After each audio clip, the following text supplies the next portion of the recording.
So now, the ghost stories of E. Nesbit. Tonight's tale is The Violet Car.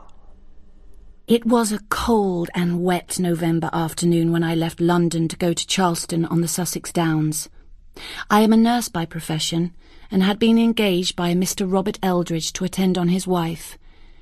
It was, he had explained, a mental case. By the time the station fly dropped me off at the house, it was early evening. The wind drove the rain almost horizontally, but although the lights glowed from curtained windows, there was no other sign of life. I felt for the knocker and rapped smartly. A bolt ground back, a key turned, and framed in the doorway were two expectant but rather anxious faces, which I took to be those of my new employer and his wife. "Come in. Oh, come in," said Mrs. Eldridge. I went in, blinking at the light. Mr. Eldridge called a servant, and between them they carried my box upstairs. Mrs. Eldridge took my arm and led me into a low, square, but homely room. In the lamplight, I turned to look at her. She was small and thin. Her hair, her face, and her hands were of the same tint of greyish yellow. "Oh, I am so glad you've come," she said very softly. "I hope I shall be able to make you comfortable." She had a gentle, urgent way of speaking that was very winning. "I'm sure I shall be very comfortable," I said, "but it is I that am to take care of you. Have you been ill long?" "It's not me that's ill, really," she said. "It's him." "I see," said I. "One must never contradict them. It only aggravates their disorder." "The reason—" she was beginning, when his foot sounded on the stairs, and she fluttered off to get candles and hot water. He came in and shut the door, a fair, bearded, elderly man, quite ordinary. "You'll take care of her," he said. "I don't want her to get talking to people. She fancies things." "What form do the illusions take?" I asked prosaically. "She thinks I'm mad," he said, "and she can't hear things that I can hear, see things that I can see, and she can't smell things." After I'd been in the house a few days, life at the farm started to come into focus, as strange surroundings do after a while. Mr. and Mrs. Eldridge seemed to be very fond of each other, but they had a way of showing this fondness that told that they had known sorrow and had borne it together. Morning found them fairly cheerful, but after dinner, taken early, they seemed to grow more and more depressed. Just as dusk was falling, they always went for a walk together across the downs towards the sea. They invariably returned from this walk pale and dejected. Sometimes Mrs. Eldridge would cry afterwards alone in their bedroom, while he shut himself up in the little room they called the office. After supper, they always made an effort to be cheerful.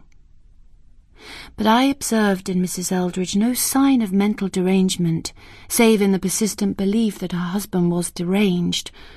"I ought not to stay," I said to her one afternoon as we stood at the open door. It was February now, and the snowdrops were thick in tufts beside the flagged path. "You are quite well, both of you. I oughtn't to be taking your money and doing nothing for it." "You're doing everything," she said. You don't know how much you're doing."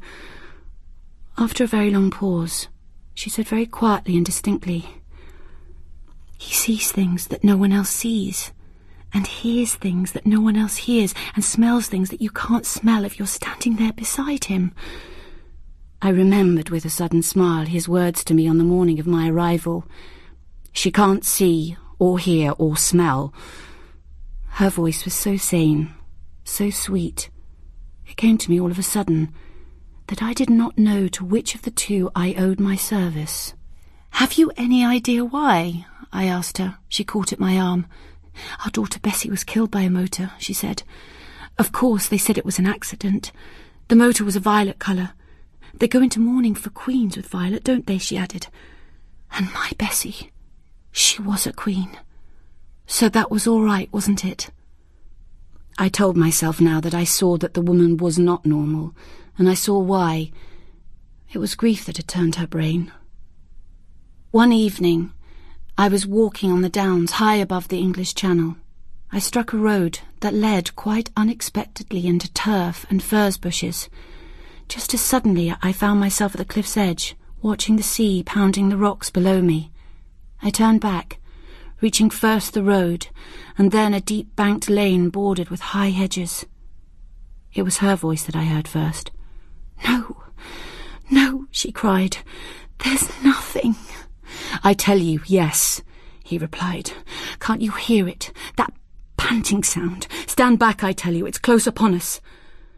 I came round the corner of the lane then, and as I came, I saw him catch her arm and throw her against the hedge, violently, as though the danger he feared were indeed close upon them. I stopped behind the turn of the hedge and stepped back. They had not seen me. Her eyes were on his face, and they held a world of pity, love, agony. His face was set in a mask of terror, and his eyes moved quickly as though they followed down the lane the swift passage of something that neither she nor I could see. Next moment he was cowering, pressing his body into the hedge, his face hidden in his hands and his whole body trembling. She had her arms round him. "Come home, Robert," she said. "Come home. It's all your fancy. Come home with your wife that loves you." They went home. Later, the next day, I asked her to come to my room to look at a new blouse I had bought. I told her what I had seen in the lane the evening before. She sat down in the chintz-covered armchair by the window and broke into wild weeping. I stood by her and soothed her as well as I could. "It's a comfort to know," she said at last. "I haven't known what to believe. Many a time lately I've wondered whether, after all, it could be me that was mad, like he said. It's the violet-coloured car he sees, the one that killed our Bessie. Every day up there in the lane, he says he hears it, and that he smells the petrol. And you can see he hears it, and you can see he sees it. It haunts him as if it was a ghost. You see, it was he that picked her up after the car went over her. He saw her just as they had left her, lying in the dust. But there was a judgment on them. The very night of the funeral, that violet car went over the cliff, dashed to pieces every soul in it. There's my old man calling. Oh, poor old dear. He wants me to go out with him." She went, all in a hurry, and in her hurry slipped on the stairs and twisted her ankle. It all happened in a minute, and it was a bad sprain. When I had bound it up, and she was on the sofa, she looked at him, standing as if he were undecided, staring out at the window with his cap in his hand, and then she looked at me. "Mr. Eldridge mustn't miss his walk," she said. "You go with him, my dear. A breath of air will do you good." As soon as we got outside the house, I tackled him. "Tell me about the violet car," I said, full of that importance, that conscious competence that one feels in the presence of other people's troubles. He looked at me. "I will tell you, by God," he said. "I couldn't tell her, but I can tell you, without losing my soul more than it's lost already. The man that killed my girl was new down here, and he hadn't any eyes or ears, or he'd have known me, seeing we'd been face to face at the inquest. And you'd have thought he'd have stayed at home that one day, with the blinds drawn down, but not he. He was swirling and swivelling all about the country in his cursed car, the very time we were burying her. And at dusk, there was a mist coming up. He comes up behind me in this very lane, and I stood back, and he pulls up, and he calls out with his damned lights full in my face. 'Can you tell me the way to Hexham, my man?' says he. I didn't mean to do it, but before I knew anything I'd said it.